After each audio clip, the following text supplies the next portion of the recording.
Hi అండి, అందరికీ నమస్కారం. తెలంగాణ రాష్ట్రంలోని రాజకీయాల్లో కొత్త కొత్త జోషులు కనిపిస్తూ ఉన్నాయి. తెలంగాణ జాగృతి అధ్యక్షురాలు కల్వకుంట్ల కవిత ఒక కొత్త పార్టీని ఈ రోజు స్థాపించినట్టుగా తెలుస్తుంది.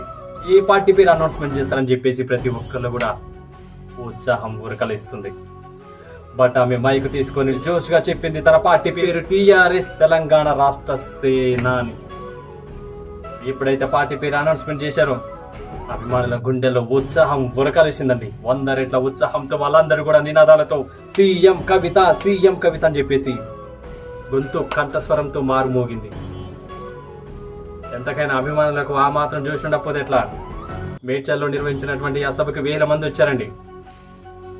మామూలు సందడి లేదనమాట. బట్ రాజకీయాల్లో ఇదొక కొత్త మార్పు రాబోతుందని చెప్పేసి 1000 కళ్ళతో ఎదురు చూస్తూ ఉన్నారు. బట్ కల్వకుంట్ల కవిత గారు చెప్పుకుంటూ వచ్చారండి, టీఆర్ఎస్, బీజేపీ, కాంగ్రెస్ కి 3 పార్టీల మీద యుద్ధం కొనసాగుతుంది. యుద్ధమైన ఉద్యమమైన ఒక్కరితో